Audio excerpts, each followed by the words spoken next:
अस्सलाम वालेकुम रहमतुल्लाहि व बरकातुहू। उर्दू ज़ुबान की पहली किताब ज़िरात खेत। ये जो मेंढों से घिरे हुए ज़मीन के खित्ते तुम देखते हो, यही तो खेत है। मेंढों से खेत की हदबंदी और हिफाजत होती है।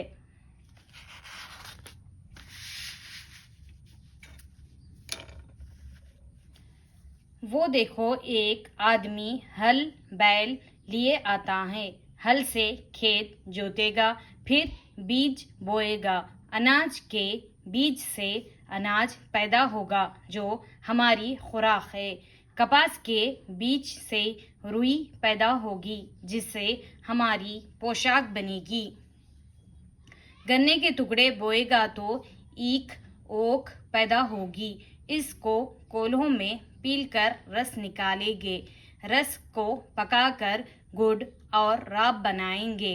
राब से शक्कर बनेगी। शक्कर से तरह तरह की मिठाइयाँ तैयार होंगी।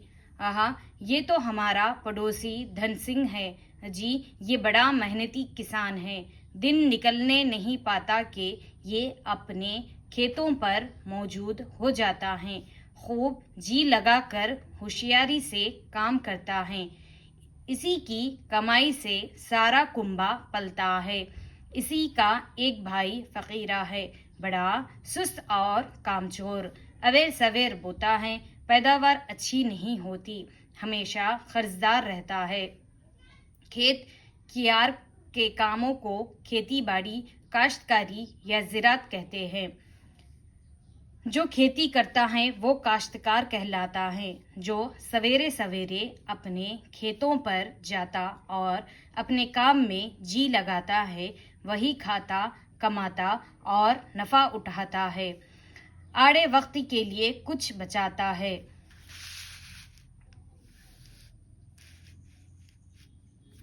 ज़मीन। ज़मीन क्या चीज़ है?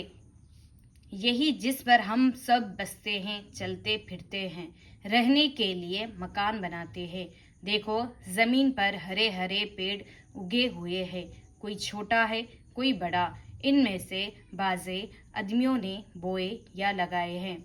जाओ, गीली ज़मीन में से 3-4 पेड़ तो उखेड़ लाओ, मगर दोनों तरह के लाना। ऐसे भी जो आपसे उगे हो और ऐसे भी जो बोए हुए हो। अच्छा, अब हर एक का नाम बताओ, ये हमारे किस काम आता है? इससे हमको क्या चीज़ हासिल होती है? किसी का फल खाते हैं, किसी से गल्ला हासिल होता है, किसी से रुई, किसी से रेशा। अब तुम समझे कि ज़मीन कैसे ज़रूरी और काम की चीज़ है। अगर ये ना हो तो पेड़ ना हो, खाने को अनाज, तरकारियाँ, पहनने को कपड़ा। यहाँ पे अलिफ नहीं है ना, ये प्रिंट रॉन्ग है। पहनने को कपड़ा, लबता, घर का सामान क्यों कर मिले। पौधा। देखो, ये पेड़ खुद जमीन पर उगे हैं। इनमें से कोई तो छोटा और नरम है, जैसे गेहूं का, जवार का, कपास का। ये सब पौधे कहलाते हैं। कोई बड़ा और सख्त है, जैसे नीम का, पीपल का, आम का दरख्त कहलाते हैं। आओ, गीली जमीन में से एक पौधा उखाड़ें। ओहो, इसका एक हिस्सा तो जमीन के अंदर ही था। देखो, जो हिस्सा जमीन के ऊपर था, इसका रंग तो हरा है और जो जमीन के अंदर से निकला वो पीला है। इस पीले हिस्से को जड़ कहते हैं। जड़ जमीन के अंदर रहती है और वहीं बढ़ा करती है। पेड़ का हर हिस्सा जड़ से ऊपर का जो जमीन के बाहर निकला रहता है, इसको तना कहते हैं।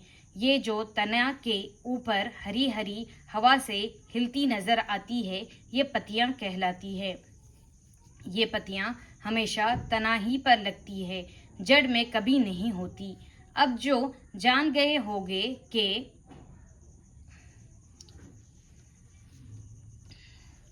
अब तो जान गए होगे कि पेड़ के कितने हिस्से होते हैं। जी हाँ, 3। जड़, तना, पत्तियां। तना पर पत्तियों के अलावा फूल और फल भी लगते हैं। फलों में दाने होते हैं जिनको बीज कहते हैं।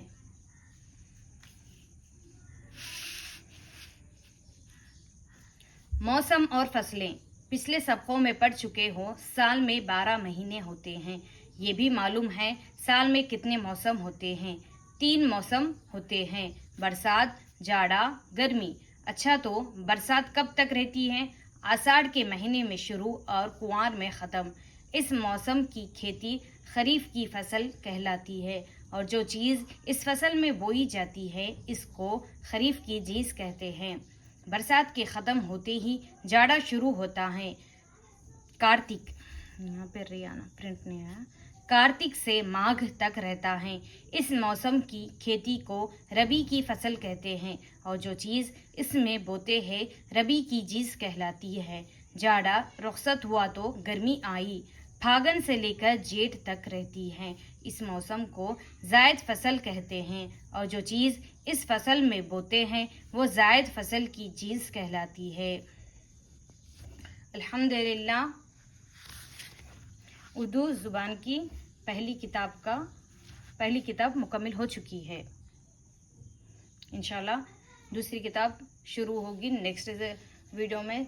अस्सलाम वालेकुम व रहमतुल्लाहि व बरकातहू।